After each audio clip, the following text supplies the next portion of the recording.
Ladies and gentlemen, boys and girls, and those who don't identify as either, what is going on?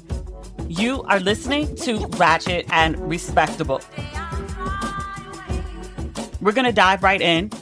Each of the topics that we have to cover today could be its own entire 50-minute episode. There's so much happening all at once. Unfortunately, I don't have the bandwidth to do separate episodes for all of these topics. So we're going to have to touch on the highlights and then move on to the next thing. And hopefully I can do a thorough, comprehensive breakdown of multiple complete shit shows and get in our good Black news.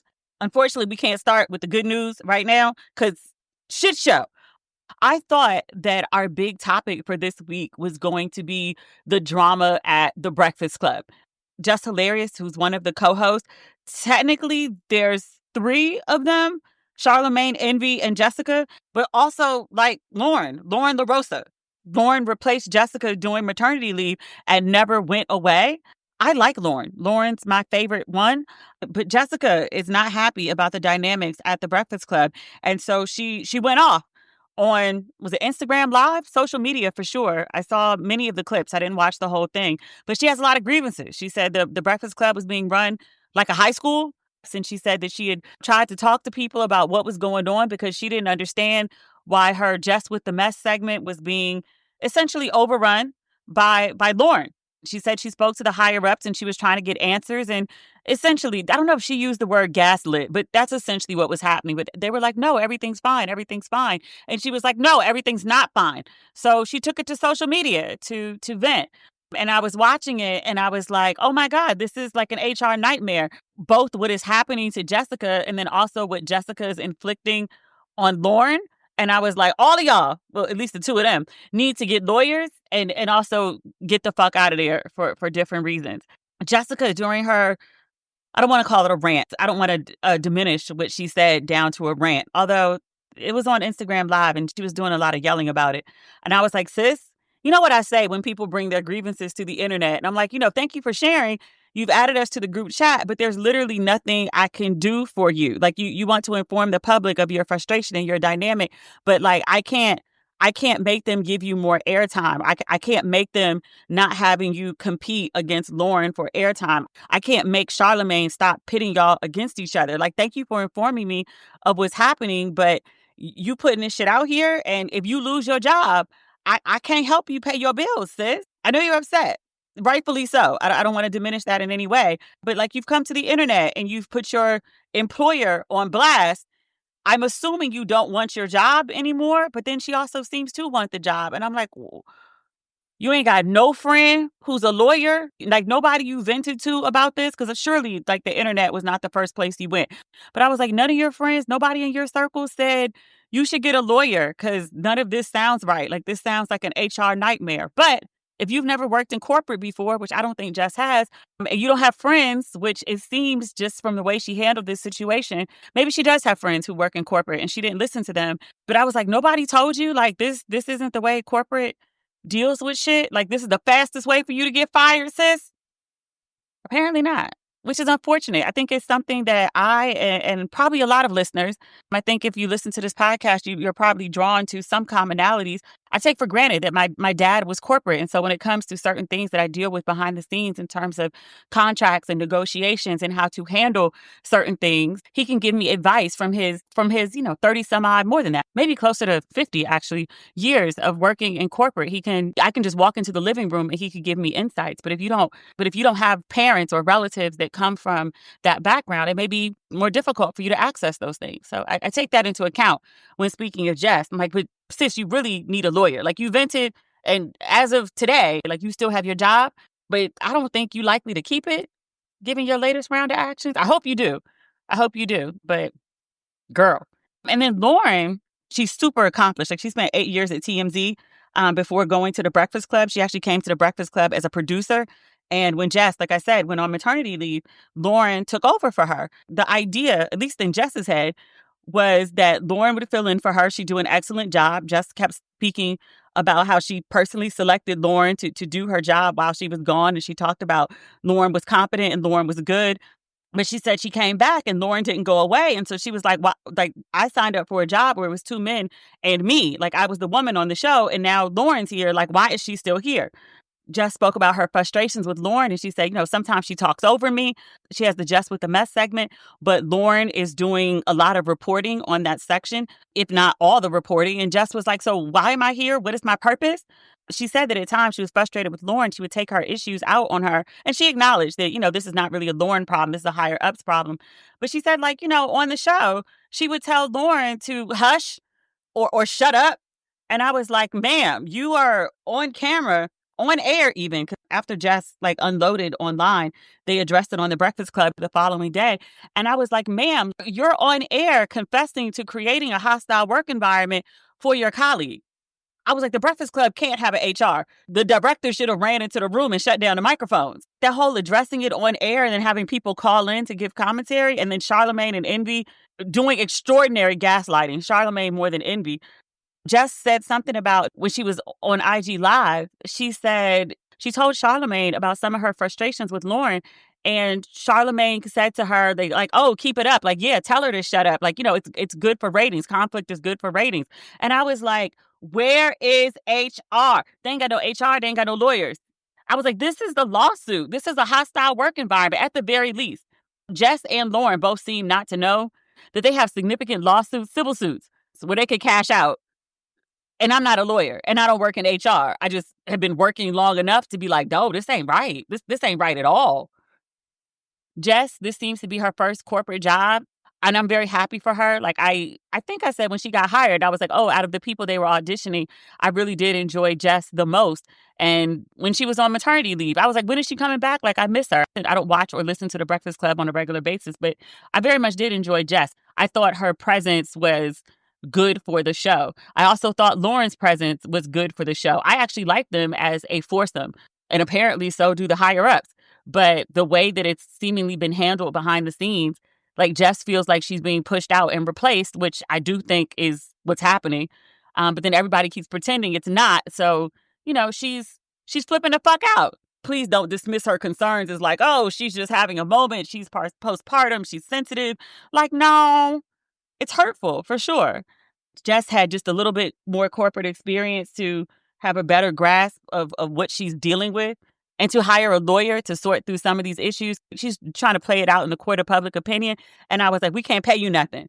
But a proper lawyer could make a proper case and get you a halfway decent settlement. Also, you need to get the fuck out of there. Like, they've pretty much shown that they don't value you.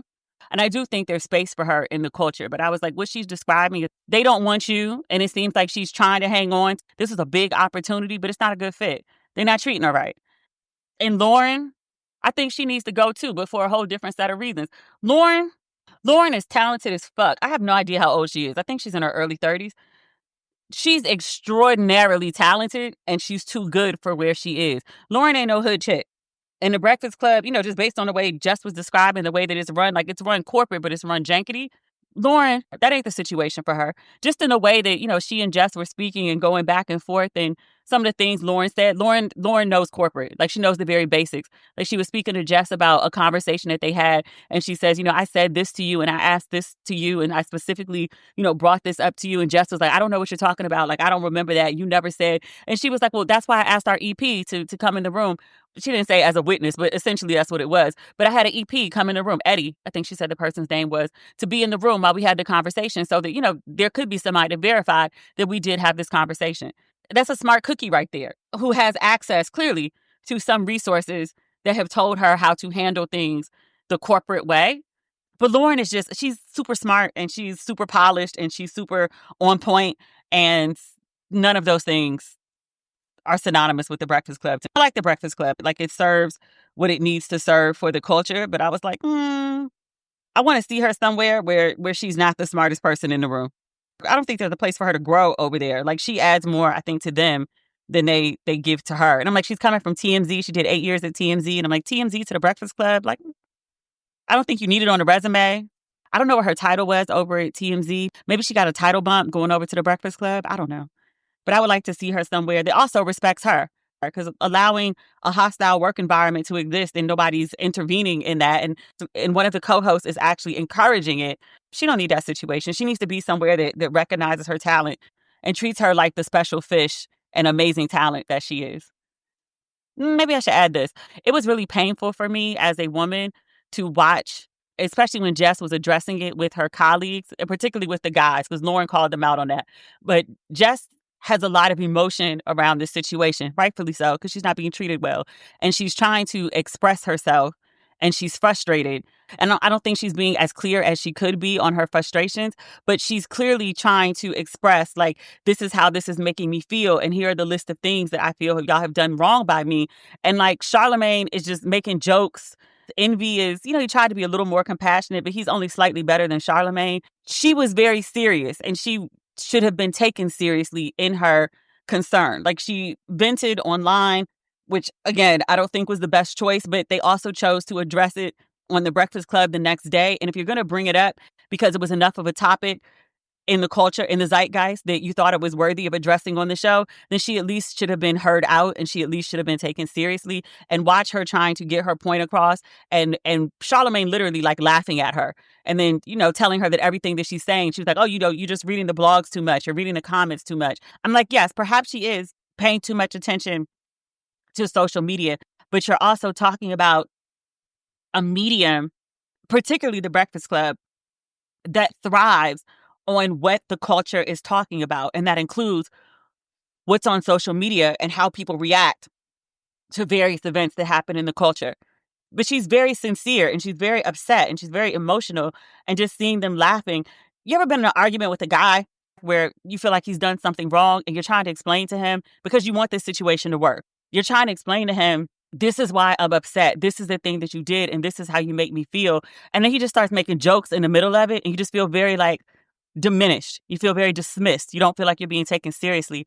That's what I saw happening to Jess on the show. So that's part of the reason I'm just like, sis, just go. Lawyer up, get the monies remaining on your contract at the very least, and go. What's the Nina Simone quote? Something like, get up from the table when love is no longer being served. But Jess needs to know that it's time to go. I know the Breakfast Club was a cute come up for you. You were happy to be there. I was happy to see you there. But like, they're not doing right by you, sis, and they're not going to. And the same thing with Loren. Like, they treating her better for now, but there's also like a history now of how the Breakfast Club treats women. One thing that Jessica said when she was initially expressing herself online, she was like, I don't know how Angela Yee lasted all this time up at the Breakfast Club. I think Angela was there for 9 years, 10 years, 13 years. Like, she was there for a long ass time. And she was like, I don't know how Angela Yee made it this far. And when Angela Yee was on her way out, she said about the same things that Jessica was saying. And she was like, y'all don't treat me right. Y'all don't stand up for me. Y'all don't look out for me. Like, I'm not being done right. I don't feel women are done right in this space. And now Jessica's saying the same thing. And I was like, so as much as it's a co-host sitting around the table issue, like, there's clearly a management issue when it comes to women on the show. So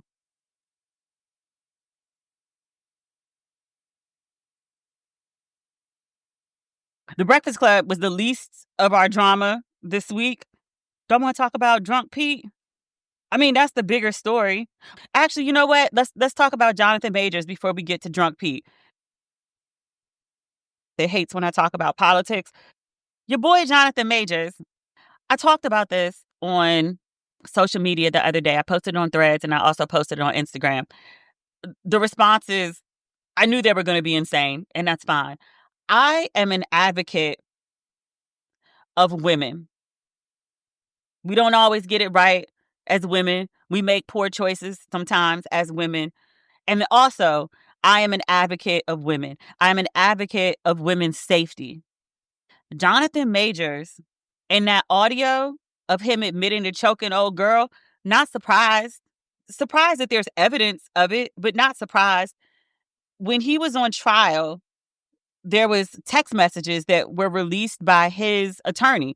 I remember them very clearly because, like, I was like, wait, his attorney released this or her attorney released it? His attorney released a series of text messages that was supposed to clear her client, and it read very clearly like classic DV. The woman trying to take responsibility for the situation that happened, for causing the violence against her. The tone of it was just wrong. And I was like, oh, he be beating the brakes off women.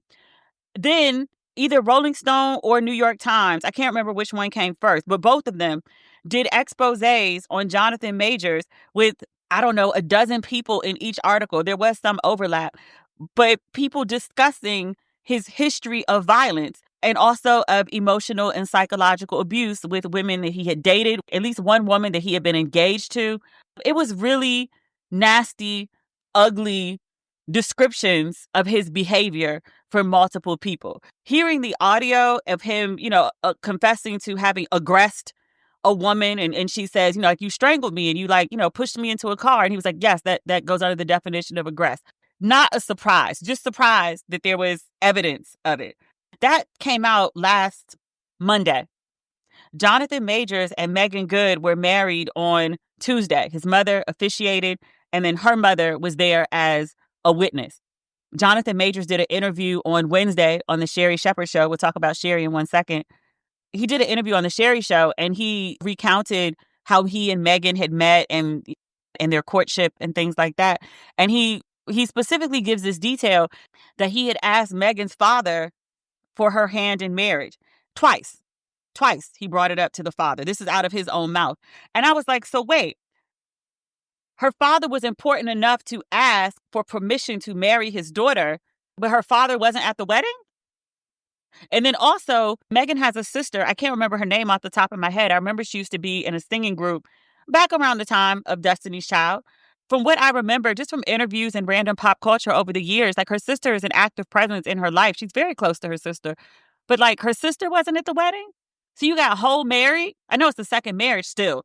You got whole married, and your father, who your now husband, asked for permission twice. Your father wasn't there? Why not? Like, was it in a hurry? Y'all couldn't wait for daddy to get on a plane? Y'all couldn't wait for sis to come in from wherever she was?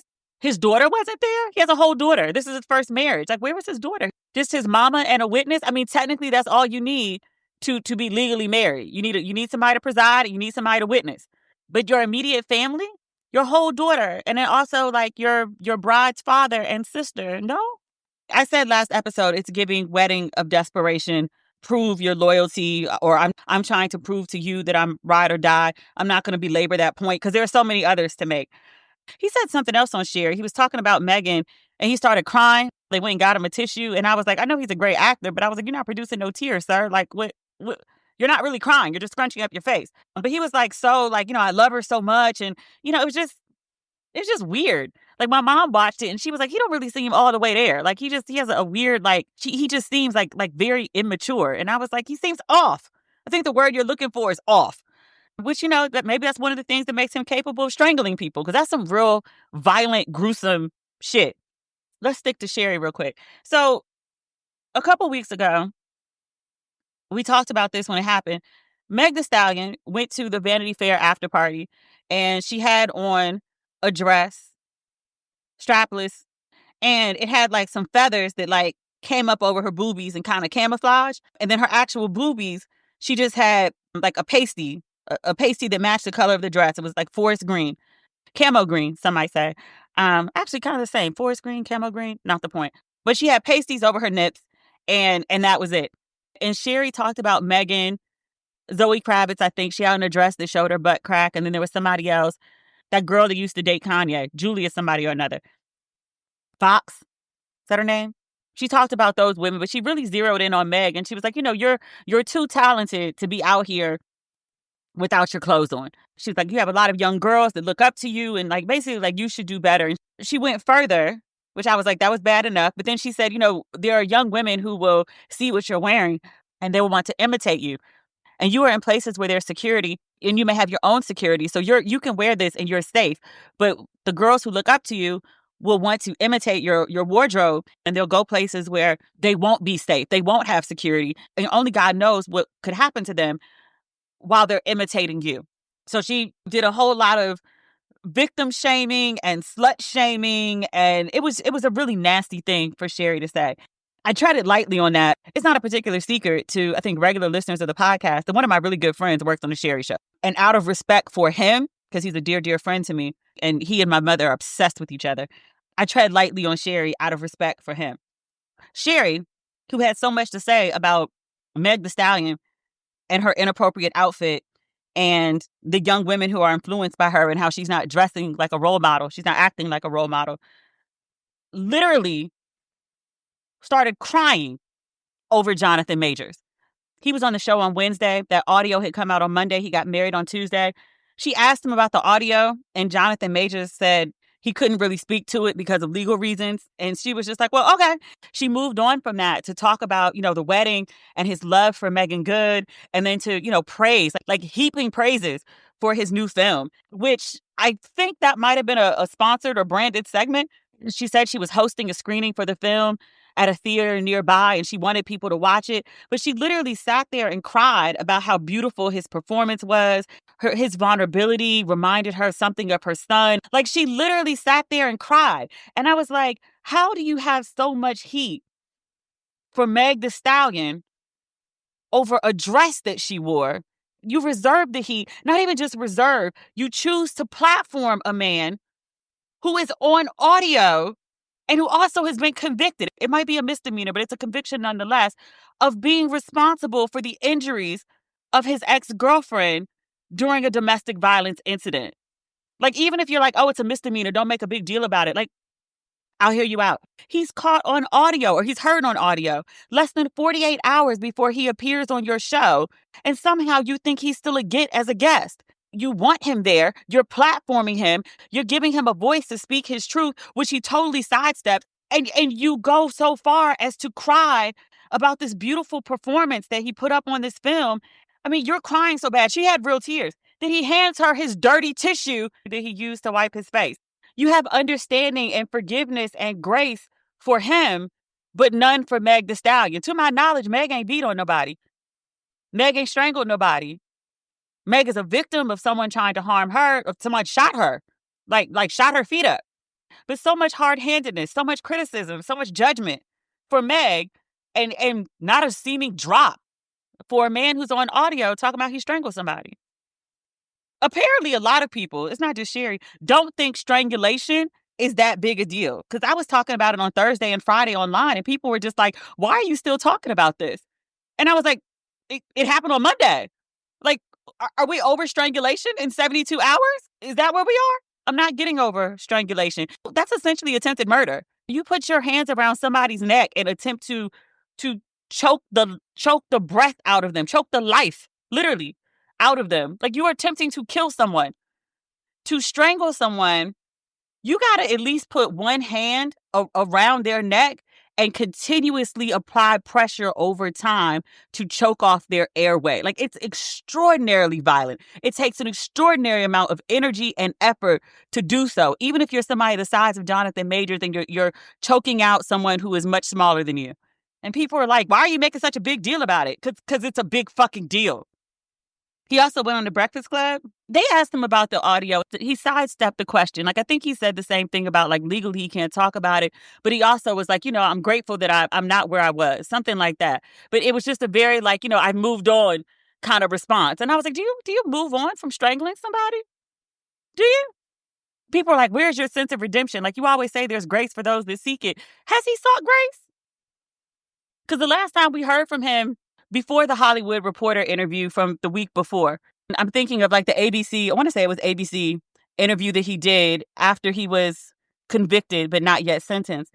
He was running around telling people like, no, I've never laid hands on a woman. Like, I would never hit a woman. That's not my character. That's not who I am. Like, he was incensed at the idea of someone even implying that he could do something like that. Like, he specifically said, like, I've never laid hands on a woman. The Hollywood Reporter quoted him from the ABC interview, and he reiterated it when he was speaking to the Hollywood Reporter, like, literally a week and a half ago.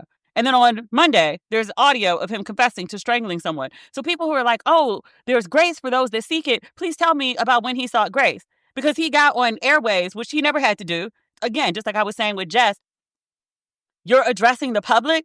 I can't do anything for you. He decided to do this sit-down interview. He was quiet all the way from the time he got arrested, all the way through the trial. He never did an interview. He decided to do an interview like after he was convicted. He didn't have to do that. He chose to because he wanted to sway public opinion. And he wanted us to know that, no, I've never hit a woman. I would never do that. That's not who I am. I remember the infamous line. He said something about like I wasn't careful with her heart. something to basically say, like, I didn't treat the woman right, like, emotionally, but, like, physically, like, no, I would never. I'd never did that. And then the audio says that was a lie. But are you apologizing? Are you acknowledging that that's you on the tape?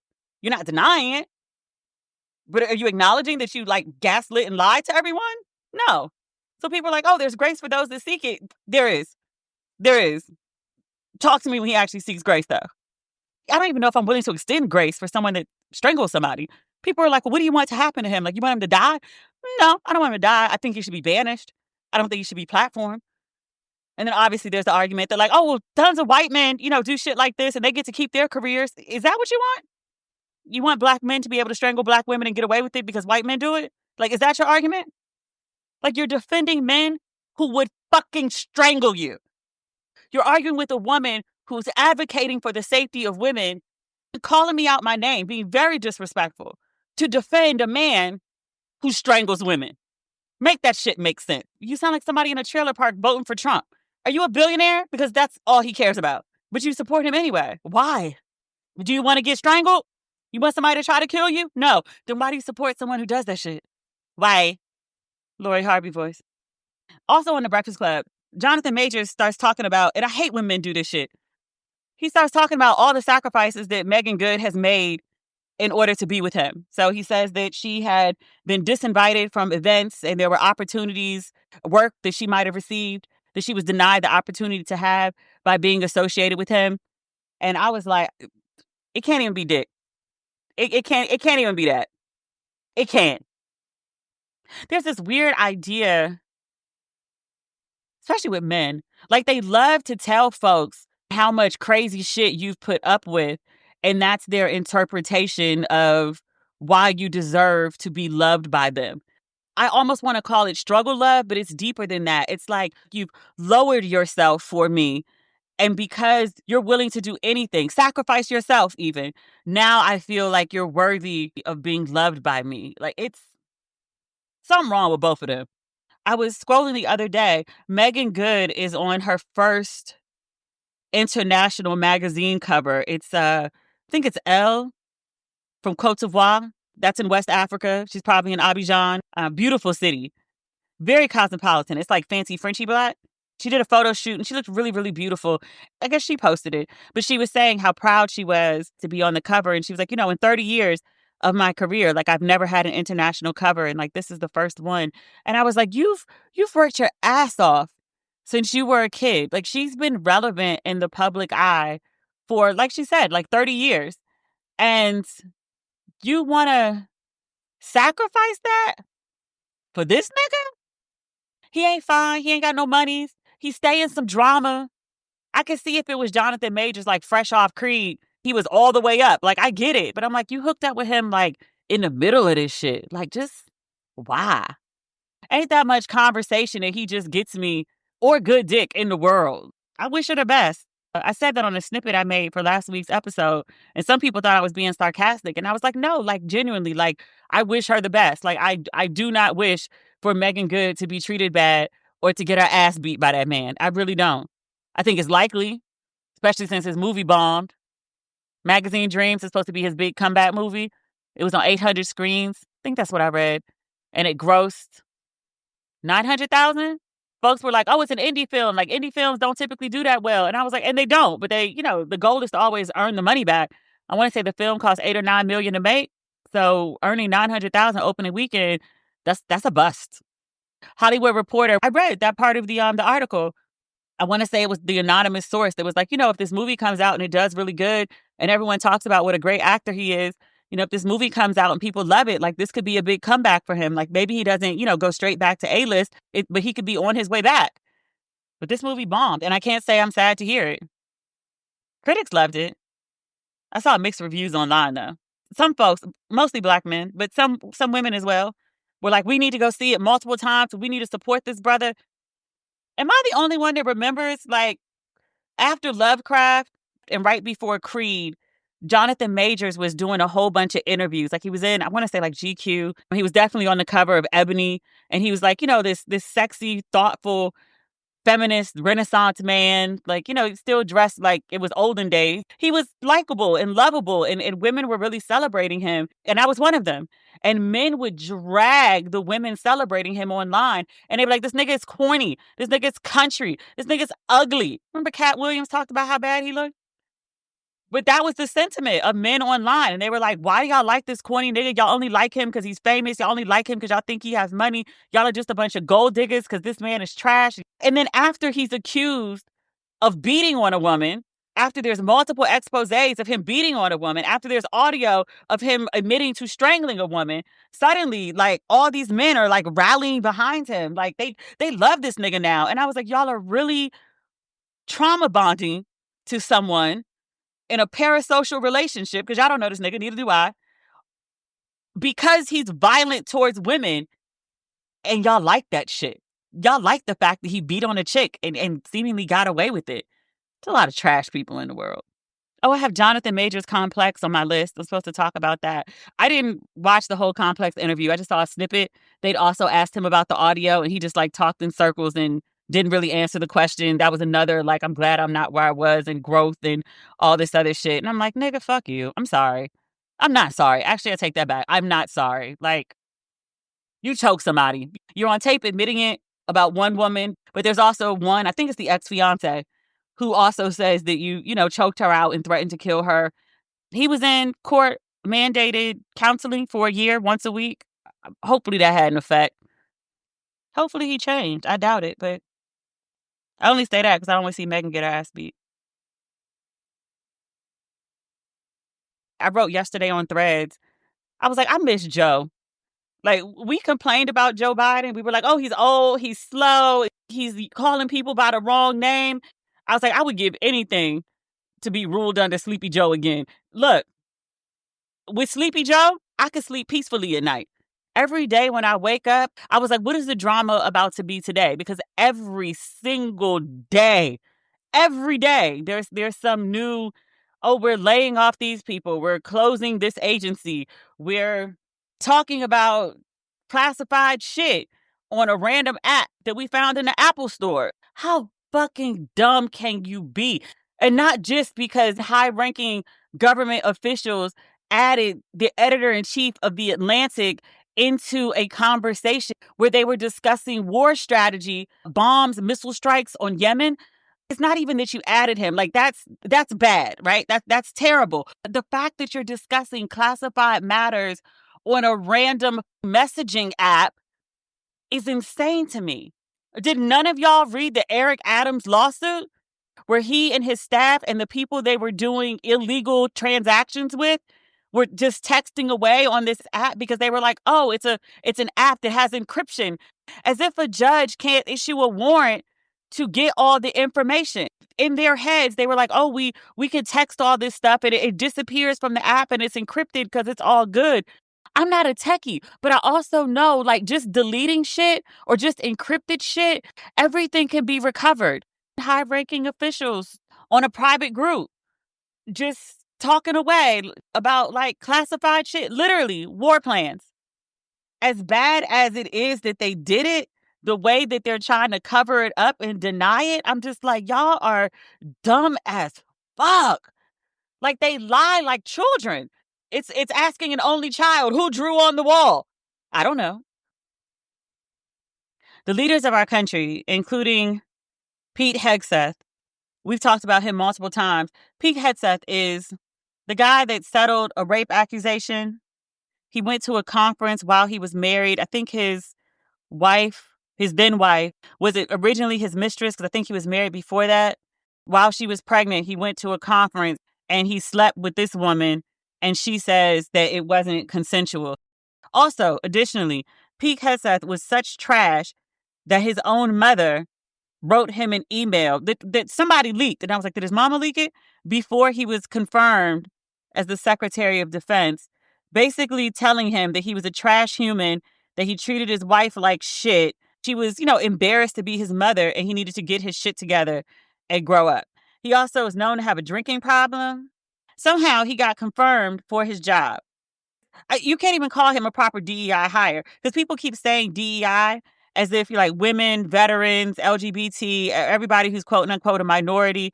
People use DEI as some sort of pejorative now, but DEI, what it actually meant before it was corrupted, we're expanding our pool of potential hires beyond essentially white men to give other people, other qualified people, an opportunity for the position. It was always about people being qualified. Pete Hegseth was a Fox News contributor who had participated in the National Guard. I remember when I was talking about this before, he was something like a troop leader, platoon leader, no sort of general, no sort of like career military, like oversaw wars. I want to say the black guy who had the job before him, did he like oversee the Iraq war? Something like that. But Pete Hegseth, he's a Fox News commentator who had once served in the National Guard. And they put him over the entire fucking military. Pete Hegseth and like 17 other people, they accidentally, of all people to add to the chat, one of the 18 is the editor-in-chief of The Atlantic, a well-respected media outlet. Ta-Nehisi Coates, like, you know, one of the best writers of the 21st century, when he got on, when everybody started knowing his name, he was writing for The Atlantic. Between the World and Me, around that time that came out. That's the kind of publication The Atlantic is. Like the real smartsy people, somehow the editor-in-chief of The Atlantic gets added to this group chat where 18 high-ranking officials, including the vice president of the United States, are all discussing war plans. Like they're using emojis and shit. They're dragging Europe. JD Vance says something like I hate to bail Europe out again. Drunk Pete says something like I share your loathing for Europe. The editor of The Atlantic finds himself in this group chat. As dumb as Pete Hegseth is, he is actually not the person that invited the editor into the chat. That would be National Security Advisor Mike Waltz. I'm reading this on Forbes right now. It says he's never communicated with the Atlantic editor. He don't know how this man that he invited into the chat got into the chat. Still reading on Forbes, Waltz is saying, I've never met him. I don't know him. Meanwhile, the editor is saying, I met him twice several years ago. Huh? Clearly you know the man because his number was in your phone. Clearly you know him. The Atlantic editor, first he's like, this can't possibly be true. Someone must be playing a joke. And then as he continued to stay in the chat, he realized like what he was witnessing was classified documents, information on this quote unquote encrypted app that they again found on the Apple Store. It's so mind-numbingly stupid. It's almost incredulous. Like you can't believe that it actually happened. And yet it did. Although the administration, including Pete Hegseth, they're all denying that what the Atlantic editor is saying happened. They're like, there's no classified documents. And I'm like, the Atlantic editor said there were classified documents. Like, do you understand that for the EIC to be in this thread and then to write about it for the Atlantic, how many edits that article went through? And then also how many times legal had to review it? There's no way possible in hell that article came out without an entire legal team, probably Atlantic's legal team. Then they put some outside folks on retainer to come look at it from their perspective too. Like, what the fuck do we have here? If Pete says that there's classified information that he saw in this chat, please believe he has screenshots. He might have it on video and likely he downloaded it. His lawyers would absolutely not allow him to say what he saw was classified unless they could verify, oh, this is the classified shit you saw. That's the only way that Atlantic story runs. And even then, I guarantee you there was people on the legal team that was like, do we want to take this hit? Because they are going to take a hit.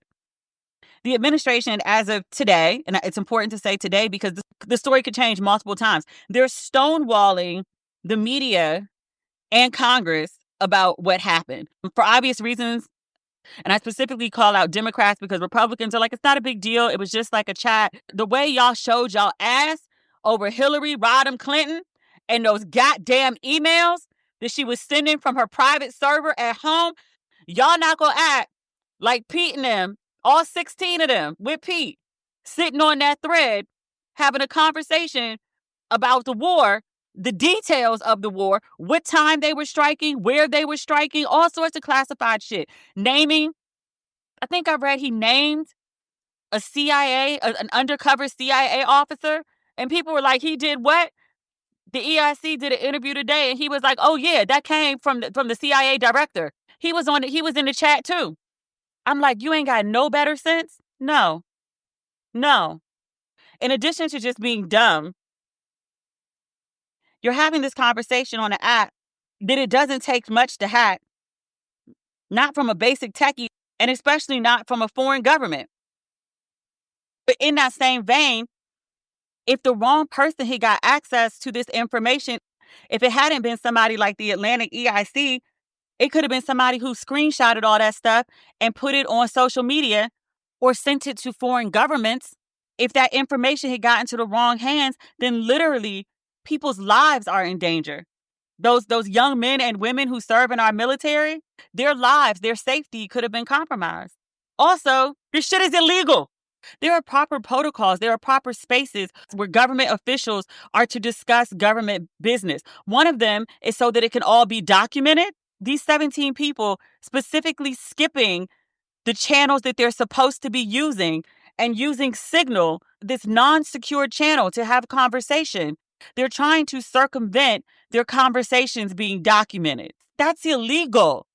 I'm reading this now. It says, this is Senator Kelly pointed out. He was like, Department of Defense policy prohibits discussion of even controlled unclassified information on unsecured devices.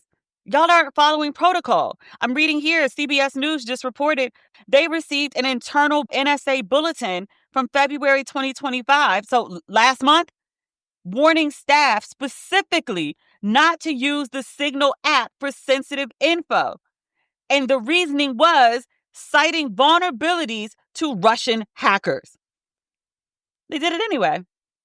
They asked the leader of the Fourth Reich, 45, 47, they asked him a press conference about this whole matter, and he is now accusing the editor-in-chief of the Atlantic, Jeffrey Goldberg. I don't think I said his name prior.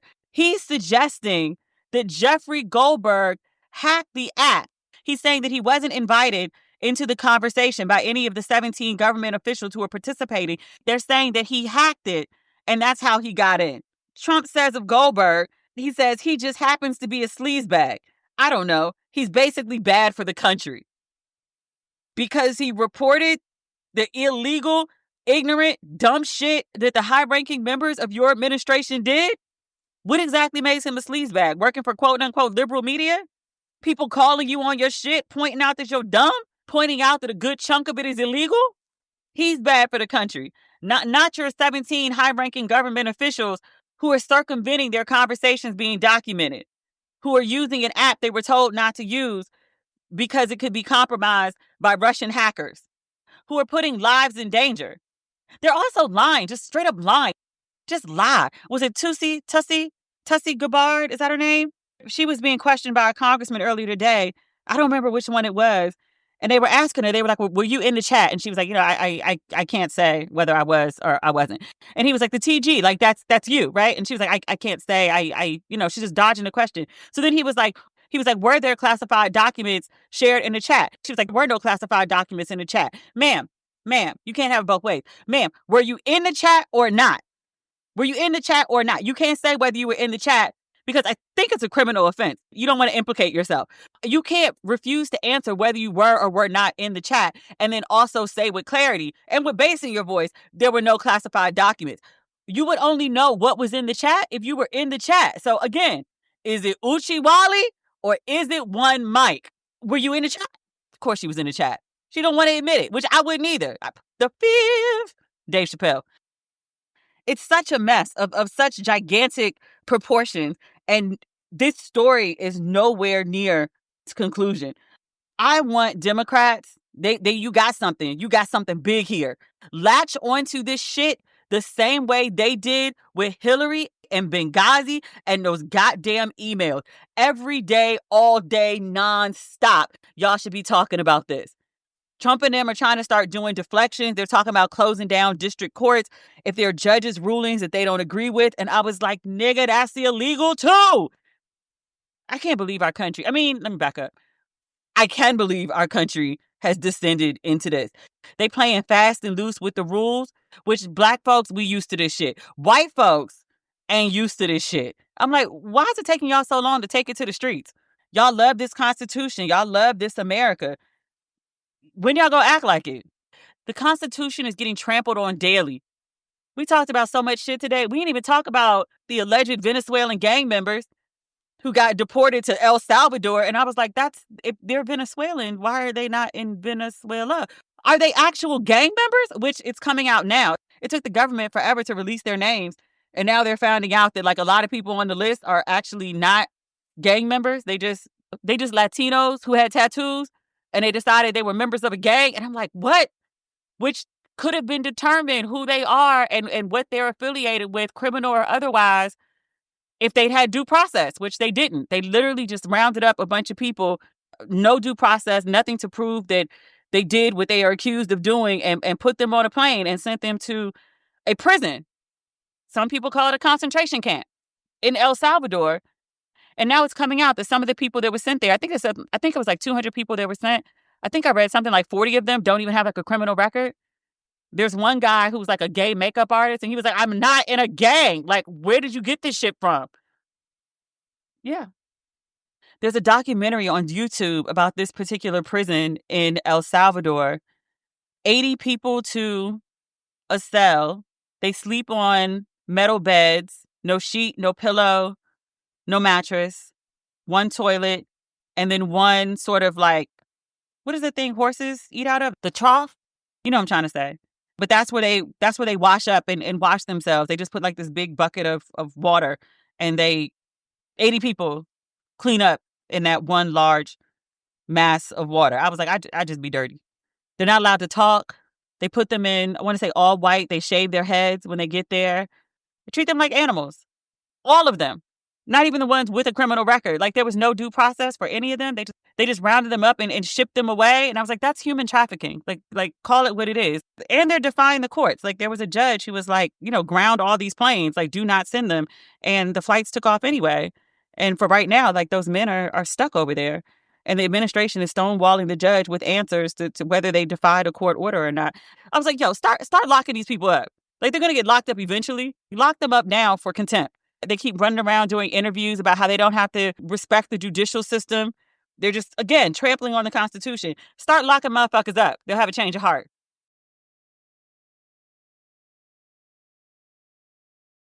I told you we have a treat today. Dr. Raquel Martin, you listen to the podcast, so you know I have been using this quote ever since the election about how Black women have taken off their cape and using it as a blanket. I think it's such a genius quote. And every time I say it, I make sure to say that's not mine, but I don't remember where I got it from. I said it in front of one of my friends, Amanda Miller Littlejohn, Rest Revolution. We did that sound bath together, and I used the quote again in front of her. And I said the same thing, like, this is not my quote. I wish I knew where it came from. And she was like, I think that's Dr. Raquel Martin. And I was like, boom, that would make sense because I follow her. I had posted a clip on Instagram of me using the phrase when I was speaking to Amanda at the sound bath. And I think I tagged Dr. Martin and attributed the quote to her. She logs onto Instagram. She sees it. She slides into my DMs. She was like, if you ever want to have a conversation about the 92% and Black women's mental health, I would love to come on your podcast. And I was like, I would love to have you on my podcast. I'm a huge fan of her work. I started following her maybe a year, 18 months ago, and I learned so much.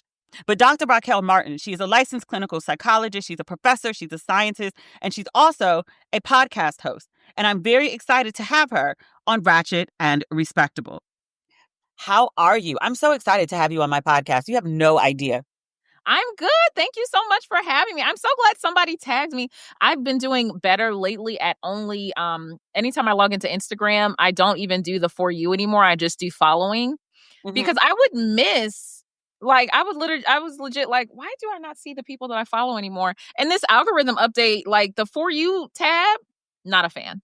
Not a fan. So I'm so glad I actually saw it. Yes. I have been inadvertently like using your phrase without knowing it was you. Like the take off the cape and turn it. Oh yeah, I say burn it. I say burn it. You say burn it. Yeah. I think I like interpreted something you said. It got into my head and I flipped it my own way. And I didn't realize that I was referring to you until my friend Amanda pointed it out. She's the author of The Rest Revolution. She pointed it out and she was like, oh, I think you got that from Raquel. And I was like, that makes sense because I follow her. So thank you. Yes, that's what I was like. Oh, yeah, we follow each other. It's a weird small world. Awesome. I really appreciate you having me. This is amazing. Are you Dr. Raquel or you Dr. Martin? How do I refer to you? I typically say Dr. Martin here. Either one is fine. I want to put my proper Black girl respect on your PhD in your name. I appreciate it. Thank you. You're very welcome. So talk to me about the Burn the Cape initiative. I thought it was, well, you know what? You explain. It started from trying to find a resource for Black women. I knew that there just had to be support groups out there solely for Black women. I decided to do it as a result of when Kamala announced, just simply because I'm like, oh my goodness, when people attack individuals, they're attacking the community, and I know they're about to attack the heck out of Kamala. So I was very much like, oh, well, let me look up my resources so I can find a way to refer people out and stuff like that. I link with a bunch of organizations, but I couldn't find anything that was exactly what I wanted. I wanted something curriculum based that focused on Black mental health and well-being, that more so fostered autonomy in Black women. But I also wanted it to be in a community-oriented realm. Like, I didn't want it to be me taking on more individual sessions. I wanted to be able to foster this liberation-oriented ecosystem where not only are we working on acknowledging our culture and the ways that it has contributed to us surviving, I wanted to focus on ways that we can step forward and make sure we combine it with mental health to survive. And I couldn't find one. So I was like, oh, I can do that. I can make that. Fill the void. Yes. I came up with like this 10-week course where each week we cover some aspect of something that contributes to health disparities in Black women. So we cover stereotypes, and we cover weathering, and we cover burnout and power overdraw and things like that. The dynamic's pretty much the same. We cover key concepts. We have discussion questions. We always have an activity, and then we always cover coping skills and ways to kind of deal with it between the weeks and how we can foster that healing in ourselves. Like, every person gets a journal. They're all licensed mental health professionals facilitating the group. It's amazing. Like, we're actually just about to start in our second cohort in a couple of weeks. And I'm just really excited to be able to provide Black women with the space. Like, at one point, the Burn the Cape thing came from, I was talking to a client and, going over the same things and reviewing stuff. And we kind of backpedaled a little bit in her goals. And she was like, I know, take off the cape. And I said, girl, at this point, you need to burn it, because like every time you take it off, you put it back on. And so it's like, we need to burn that joint. Like, you cannot put on embers. So that's when I started saying, it's not even take it off. I want it burned. You want it burned. I don't want to see it. Where are you from? I'm from Philly. I heard John and I was like, oh yeah. Oh yeah. I'm from Philly. Nice town. North Philly to be specific, Yeah. Okay. Why is it so difficult for Black women to not even just burn the cape? Like, let's start with just taking it off and placing it aside. Why is this such a challenge for us? Because I always tell my students, I'm a professor at TSU too, that oppressors very much play the long game. And the Superwoman schema, this whole Superwoman realm is from oppression, and it's from stereotypes. And when it comes down to it, it deals with, some people say injected oppression. Some people say internalized oppression, but I always try to remind people that, like, you have to give power to words. And what it really is injected oppression. It's not the fact that, like, Black women are looking at all of these positive messages and then they're looking for they're taking on the negative one. We have these negative messages and then we internalize them. And that's very much where we get the Black Superwoman schema. We get told that we have to suppress our emotions. We feel compelled to hide true emotions because we see that in media. We see that in the way that people have conversations with us. We avoid vulnerability and dependence because we don't want to appear weak, or we had no one to depend on in the first place. We get told that, like, we need to depend on ourselves. And that was very much out of necessity, right? Like, who else could we turn to other than each other? And we self-sacrifice. We feel responsible for meeting the needs of others over our own. Now, a lot of times because it's asked of us or it's assumed of us, from enslavement on to now, having to literally not care for our own family if we even got to be around our family because we're caring for the families of our oppressors. We have this strong drive to achieve goals, which leads to stress and exhaustion, but it's because most of the time we don't get to be ourselves in our environments. I always say, like, as a Black woman, I know that Black woman, dark skinned Black woman with a fro, the more degrees I got, the less people look like me. And I didn't get to be Dr. Martin or Dr. Raquel. I got to be the dark skinned Black woman with a natural and feeling like it's not just me. I'm responsible for not only my story, but sending the elevator down. So, like, having to have this tightrope of being twice as good, because if I don't do well, maybe they won't let another woman who looks like me come in here, right? Like, it's embedded in everything from film to books to media to messaging. And it's a direct descendant of stereotypes and oppression that's meant to kind of keep us down.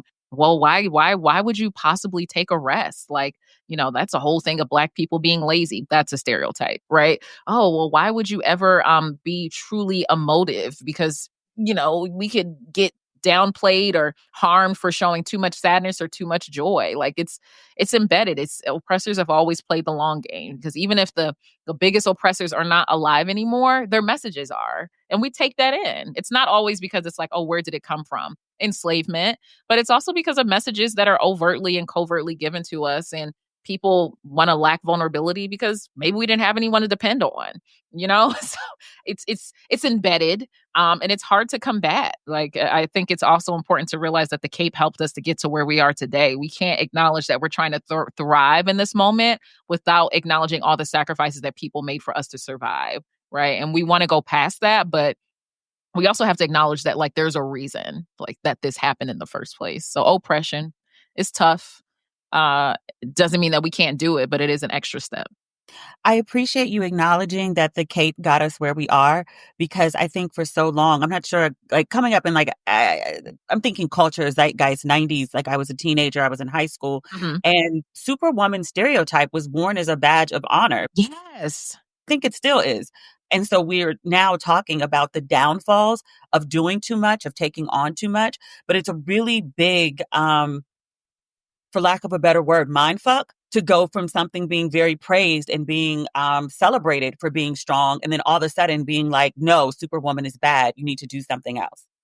And that's the thing, like, I do this when I'm working I specialize in Black mental health and well-being, and, like, when I acknowledge the things that we have to work on, I also we have to take a point to acknowledge, like, there's a reason why we continue to use it, right?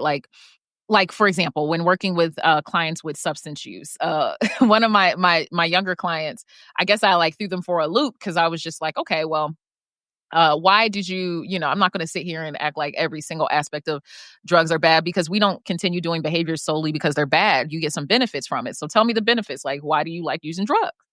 And they're like, what? I was like, why do you like using drugs? Like, why do you like using them? What do you get from them? You get something from it. And they had been working with so many people who had only been talking about the abstinence only approach, only talking about the negative aspect of it. And no one had really been like, so what you get from them? Because so many people just want to be like, oh, there's nothing positive with substance use. And it's like, well, that's not accurate, because why would I keep doing it? Like, so even just like, it's very much for my training of being like, no, I want to talk to you about, like, why you use it. Like, do you use it to start the good, stop the bad, to start feeling anything? And then we're going to talk about skills to kind of get you to a place where you can use that outside of a substance, because you're here because you want to stop using the substance. But without talking about what you get from it, without talking about, like, why you enjoy the high or why you enjoy something that makes you feel less low, how the heck am I going to be able to help you? Like, we can't acknowledge, people, we use this for a reason. So whenever we're talking about this whole stark contrast, like you mentioned, I'm like, we also have to pay homage to, it got us here. We suppress vulnerability because we couldn't be vulnerable. It was life or death. We had this unsustainable striving and feeling like we had to represent everyone because we did have to represent everyone. And we were able to be the barometer for so many other Black people out there. They felt that they could do what we did, right? We felt the duty to display strength, to always appear strong to children and family and community, because we really were all we had. And now it's unhealthy, right? So I feel like more people need to do that, because when you start off telling someone like everything you do is wrong, they're gonna be like, right. So you lost me there. Like, I'm not really going to listen to any of the resources you shared, because you're not even acknowledging the reason why I did this in the first place. So I tell people to start there. Like, Yeah, just think of it, use Dr. Martin's, think of it like drugs. Well, you get something good from it. Tell me the good. So for the Burn the Cape initiative, is this about teaching women, I guess not for lack of, is it like healthier coping mechanism? Yeah, it's healthier coping mechanisms. It's so one, it's I focused on like the community aspect of it because I always say therapy does not have a monopoly on healing. You know, therapy is not the only path to healing, whether it's therapy or church or spirituality, whether it's ethical living, no matter what, it's going to be paved with community. So one of the things I knew is that I wanted it to be a group. I wanted Black women to be around other Black women. So not only could they work on healing their relationships with themselves. Some of us don't have the best relationship with other Black women. So I wanted that community in itself to foster healing in its own way. But I also wanted it to be centered in our culture, not only as women, but as Black people. And so many times when we are looking at mental health and well-being and initiatives, we look at people of color or we look at people of the global majority. And this was very intent on this is about Black people. I want this to be about Black women. I want us to have our culture embedded in this because the stereotypes against Black women and the things that break us down are not going to be the same as stereotypes against non-Black people and help towards their healing. My whole thing was I wanted it to be customized to us. When we're talking about stereotypes, we're not talking in general. We're going over Mammy and Jezebel and Welfare Queen. We're going over normal versus healthy. We're going over all of these things that are unique to the Black experience so that your coping skills will also be customized to you. Your mental health is a fingerprint and it's also inextricably linked to the world. And Black women are treated differently than any other group in the world. So how can I provide you with the care and foster this autonomy in you to care for yourself if I'm generalizing? If I'm saying, well, this is true for all women. No, it's not. I'm talking about Black women. Just out of curiosity, I'm thinking of my friend Sheila Marie, who does the Unruly Retreats. Mm-hmm. And she gets so much pushback rather, about tailoring her experiences for only Black women. So much flack for it. Do you get the same? You said it's an unruly retreat? Because I'm going to have to Google that, honey. Yes, I'll put y'all in touch. She's great. Yes. She's amazing. Yeah, I do. I'll be real with you. I could not possibly care less. There's no part of me that cares. So one of the things that I think is great about what I do, I'm an independently licensed doctor, professor. Like I do all of these things, but like when it comes to the social media and the incentives and initiatives that I create, I'm always very open about who I create them for. And I just don't care. Like, like it's kind of like you're on social media, right? A lot of times I get asked about, oh, well, what do you do when people leave comments, like negative comments? I'm like, oh, I don't know. I'm too busy focused on the people who actually are in my community or who are leaving positive comments or actually trying to get assistance than to focus on these mofos who don't need it. I don't care about you. You knew what it was when you got here. Like there's no way you got on my platform. There's no way, and you had any misconception about who this was for. And sometimes I get asked like, oh, or I'll get comments like, oh, I know I'm not your target audience because there'll be people that aren't Black. And I said, my audience is people who want to learn. If you're here to learn. So you either are a Black person and you want to learn about Black people, you're not a Black person and you want to learn about Black people, you care about Black people, you want to learn about supporting them. That's my audience, because there's always this misconception that like Black love and Black power is about being against non-Black people, being against European Americans. And it's not. And I think the reason why there's that confusion is because white power is the opposite, right? Like, oh, white power is about like really trying to sublimate and oppress Black people. We really just trying to work on ourselves. So I always try to correct people. Like, I think your confusion with Black power is because you look at the hate of white power. And that is not us. That is not the barometer we measure ourselves according to. I never have a problem with non-Black people being in my community. My problem is not with like European American people. My problem is with racists, Now, it's not my fault that Venn diagram between, European Americans and racists at times has a considerable overlap. That's something in y'all community. It ain't got nothing to do with me. But there's power in specialty. I ain't never heard a pediatrician being told that they're ageist. I'm focusing on Black people. I'm specializing. This whole conversation came up because Amanda and I were discussing the 92%. And the women who have just like, I don't know if they're burning the cape, they're covered in the cape is off. That we're clear on that. I don't know where the cape is, but it's off. I don't know when it's going back on. I expect that it will at some point, but not in the near future. But there's been so much backlash. 2 days ago, there was another white woman who went viral on Threads, who the same thing. She was like, Kamala went to, refer to her correctly, Vice President Kamala Harris, went to a Broadway play Yeah. and posted some pictures, and people were like livid. And they were like, why is she not protesting? Why is she not vocal? Why is she not speaking out? Why is she not leading a revolution? And it's like, well, she didn't get voted for. Like, what do you want her to do? Yep. In the same way you pointed out that like the attacks on Kamala are attacks on, us all, there's a constant push for Black women to like get up and do something. Why aren't you leading? Why aren't you marching? Why aren't you organizing? Why aren't you like, what is this? It's a direct descendant of the mammy stereotype. The mammy stereotype where Black women were, of course, forced to care for other families, European American families, often at the detriment of their own, because it was their job, or they would, lose their life, or any other form of harm can come to them. So the direct descendant of that is expecting Black women to acquiesce to the needs of European Americans, even when they don't try to support us. Right? It's the epitome of why womanism developed in the first place. It is the aspect of support me and help me, but don't lead me. And it's their freaking problem. I saw all of these think pieces about Black women resigning. And I was always just like, I'm not resigning. Black women aren't resigning. They're resting and intentionally deciding where to invest their precious energy next. And that energy is not with individuals who haven't provided any support or energy to our dynamic. Most things are the descendant of some form of stereotype. That's why it's so important to cover it, because you can't address what you don't acknowledge, and you can't acknowledge what you haven't been educated to see, because there will actually be Black women who are like, oh, I just really feel like I should be doing more. Well, who said you're doing less? You're actually prioritizing your energy to those who've shown that they care for you and your community. And those who don't show that they care for you and your community, you're prioritizing yourself the same way they did. The fact is that they didn't expect to get any consequences from it. So kick rocks with no socks. Oh, please help us, but don't lead us. Please be our target and our shield. No. And you know what the issue is? This is the first time that some of them have really had consequences to their actions, isn't it? It's the first time that like you didn't do what you were supposed to do and support it, and you didn't get what you wanted. It's a rude awakening. Imagine what it's like for Black people who've been living in a fascist entity their entire life. Figure it out. Does this ever let up? I mean, it's always exhausting, right? Yeah. Since I guess the election, but inauguration, I don't know, going back to the whole like election as a whole. Yeah, it's been bad the whole time. But like, do they ever get it at some point? That like, oh, we actually have to like make space, and we have to care about their issues, and we also have to support things that they want in order to get that reciprocity? Or are we just stuck in this loop like forever? I don't think we're stuck in this loop forever. I think us doubling down on like, we're fooling with who we fool with, and we're focusing our community, and who focuses on us is one of the growing pains of like them learning it, right? Like growth is painful. You can't grow inside a box. This whole like, what do you mean you're not going to save me when I told you that I didn't give a darn about you? My God, like what you mean my consequences have actions? Like that pain, let them feel it. I hope you get a muscle memory for the impact of what's happening right now.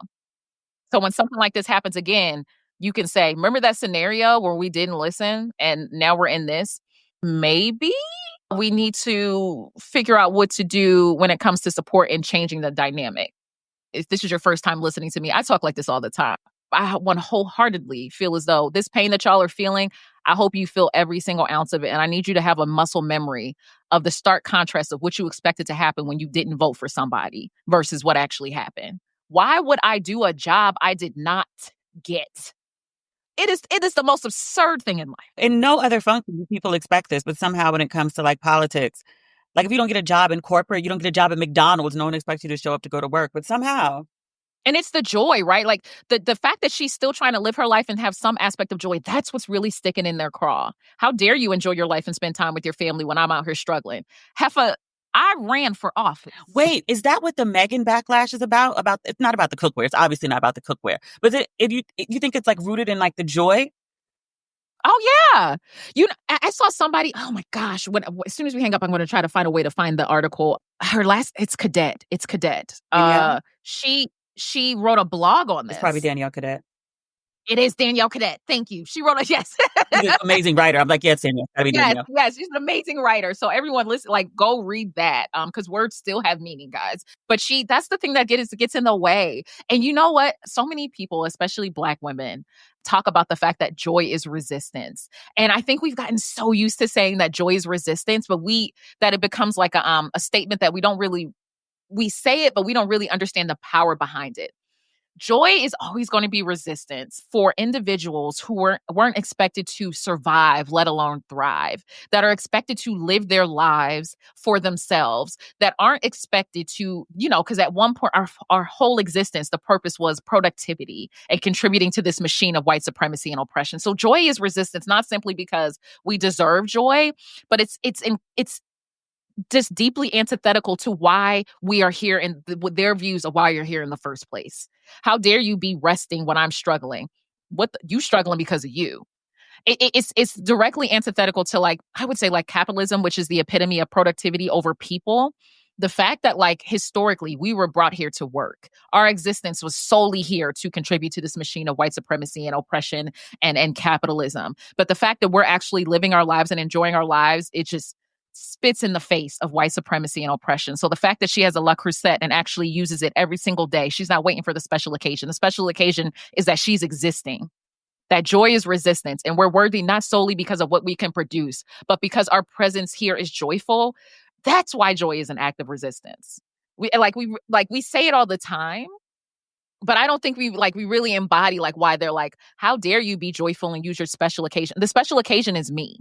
I'm cooking for my family, a family that, you would never expect historically for us to be able to have.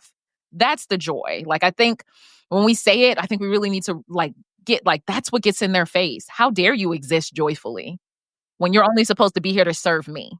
Yes, yes. I used to sell shirts that read, "There is no occasion. This is my life."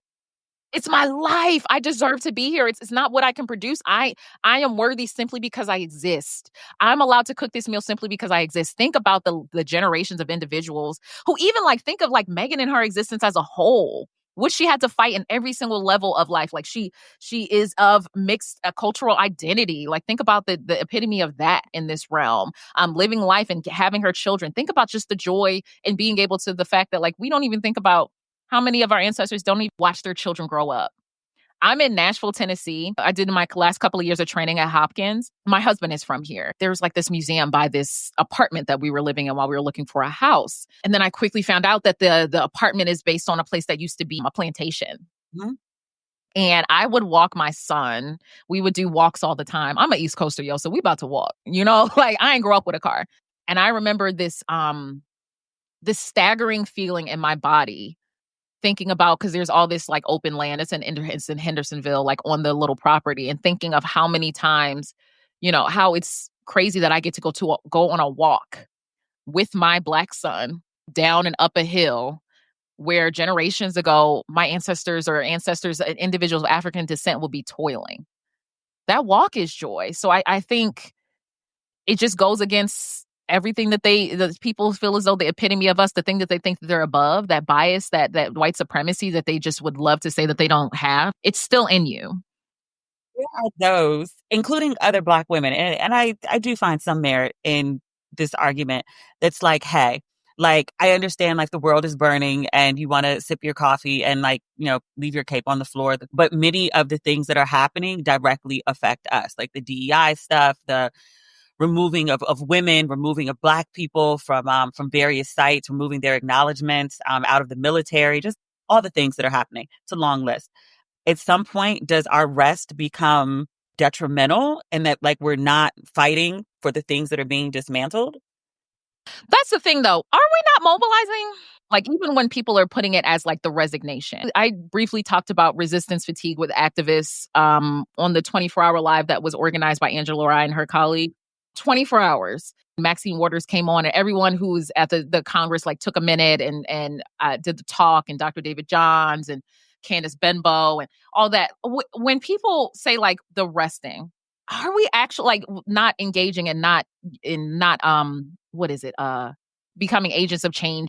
For the Congress, when people decided to, like, walk out, that's protesting. When all of us are doing these messages and sharing videos and sharing protests and sharing, like, right now when it comes to HIV and AIDS research being supported and sharing ways to contact your officials. And is it the fact that we're not doing it, or are people being very intentional about making sure that that's the message and taking light off of the good message? Joyanne Reid losing her show And like the way that we mobilized around that, those calls, that initial call that happened, that would have been happening for like months and years. It's just one of the biggest ones was around Kamala Harris. I don't think it's the fact that we're not mobilizing. I think that people are being incredibly intentional about not showing all the mobilizing happening. I think that we need to be more intentional about the people that we follow, because a lot of people are sharing this not only in person, but on their stories.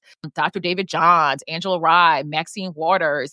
I don't think it's the fact that we're not mobilizing. I think that people are being more intentional about trying to not show it. But I do think that one of the things that more individuals are doing that people may not be noticing is trying to form their own realms of like liberation ecosystems within their community and focusing on mutual aid. So maybe it's not on the national level, but maybe they started that group chat in their neighborhood to make sure that if the Department of Education is defunded, that people still have resources to make sure their children have IEPs. I don't think it's the fact that we're not mobilizing. I'm still seeing like a significant level. I think people may be less open about who they trust, and I think that's a good thing to do, because we trusted a certain amount of people, and as we're showing, they're showing their whole anus right now. People that we voted for off of these certain platforms. I think people are keeping more stuff to the vest. What I'm hearing you say is that we're doing the work, but we're also gatekeeping much better. And I think that's a result of like severed trust, right? Like that's important, because think about how many people. That's why I can't stand that freaking letting them to the cookout. I hate that. I'm like, we could send a plate. I'm like, what are you talking about? Send a plate. Everybody don't need to come inside. Inviting to the what cookouts? Okay, we're trying to fight mass incarceration. Please stop with the cookout conversation. I think we're getting better at gatekeeping, because this is also something that showed us about concerns about the trust that was severed in the first place. I also think it's important to realize, like, think about who you follow. Recently on social media, there was this whole thing of people being like, oh, I never knew that my faves were racist. And I never even knew that this conversation was happening, because the people that I was following, I didn't have any of this issue, because I wasn't following people that had a misalignment of my values, and I never had any gearing of thinking that like they were racist. Like this mass awakening that's happening predominantly with European American women, it's happening with them. If you notice, it's not really happening with us, because we've been following who we've been following. We've been doing what we've been doing. We've been trusting who we've been trusting. And I think the gatekeeping is necessary. Right. And even the name gatekeeping, like, I mean, come on, like if I'm living in a forest, the gate keeps all the wilderness out. Am I crazy for doing that? Like, am I crazy with aligning with people who not only tell me what their values are, but show me what their values are? Not only as a way to protect myself, but a way to protect my community. Just you think I'm gonna have everybody in my house around my kids? Exactly. What's the difference? There's a reason why Joanne Reed was fired during this time. There's a reason why different stories are getting more playtime and airtime than others. They want people to feel like the work isn't being done. But I also encourage you guys to look at who you're following. Honestly, if you're listening to this podcast, you likely following the right people in the first place. Wanted to direct people to how to get into your program. You said a second cycle. Oh, yeah, definitely. So we're all donation based. So like we currently have a GoFundMe up when it comes down to it, because even though the women, the licensed mental health professional, who are all women, all Black women, the group is low cost, it's free. We're still paying the licensed mental health professional. So we have a GoFundMe. If you go to my website, RaquelMartinPhD.com, there's a thing at the top that says Burn the Cape, and then you click it so that you can sign up for the wait list. The next cohort will be 200 members. Last cohort, we were in 20 states and 1 international member in Belize, which was amazing. But it's all virtual. We're kind of at the limitation of how much money we raise, because I always say, like, we can't be talking about burning the cape and then none of us are also getting paid. And even the stipend that the facilitators get, it's still significantly below what they would get providing care in the first place. And they also see this as like a labor of love. So we're also limited in terms of how much money we can raise. So we have the GoFundMe. I just got tax exemption for my nonprofit, which will help us raise more money. And the more money we raise, the more cohorts we can do. The quicker we raise money, y'all, the quicker we can have more cohorts. But the next one starts in a couple of weeks, and it's 10 weeks. But sign up for the cohort to be on the wait list. I share resources all the time when it comes down to it. And I'm also starting a Burn the Cape paid community, which is every single month we do a book club. Every single month we do a live. And each month we're doing a different topic. Like our first topic of the month, which is going to be in April, is going to be about like the epitome of what Black Superwoman Schema is. Our book club pick is going to be Nat Ministry, Trisha Hershey. And it's also a way to just build more community with others. Because I know we talk so much about dating and finding partners, but we're also looking for friends. Like, all of us are trying to find friends. Like, we're trying to find our community. Like, yes, therapy, as a psychologist, therapy is great. I have a psychologist, I find it healing. But you know what else is healing? Being able to talk to my friends, like, about all of the most foolish stuff and feeling seen. So it's like, I want to also foster not only mental health resources and not only being embedded in your culture and cultural education, but I want to foster the fact that we're finding our girls. Like, we finding our people, like I always say coven because I love Doechii, and my introduction to her was like coven music years and years ago. But like, we're finding our support system, because other than the intimacy level with my husband, my girls, I treat them the same way. Like, those are my women. Those are my boos. So it's the same level of intimate, like, relationship with them. And I don't know what I would do if I didn't have my girls. And like, part of it is also like, I need us to find our people, our support system, our, whatever you call it, your tribe, your coven. We need each other. More than ever. Wait, so we talked about your website. Give me your website again. Mm-hmm. Oh, it's RaquelMartinPhD.com. And where else can people find you? Every single interweb, I'm under Raquel Martin PhD, RAQUEL Martin PhD, whether it's Instagram, YouTube, Threads, TikTok. Oh, and then I also have a podcast, the Mind Ya Mental podcast, MIND, ya as in like mind your business. The Mind Ya Mental podcast. We release episodes every single week. We're currently on a break. We're recording for season 4 now. But we've been out this will be our 4th season. Every single episode focuses on Black health and well-being, and every single guest is Black. Love it. Love you. Thank you. Love you back, girl. That's why I was just like, look at following each other. When you know. Wasn't she great? I didn't catch her accent at first. As soon as she said John, I was like, oh, I know where you're from. She's a ball of energy. I love that. She's great. I'm so glad we were able to connect. So yes, if you are interested in registering for Burn the Cape, go get on the wait list. I know she said it's really long. She does amazing work. So if you can contribute to the GoFundMe so that some of the therapists that are working with women can get paid and more slots can open up for the Burn the Cape cohorts, that would be great. Otherwise... Oh, one bit of housekeeping. We haven't talked about the book club in a while. The book club is still going. We couldn't pull off the live session in DC. Just the venue that I wanted wasn't available.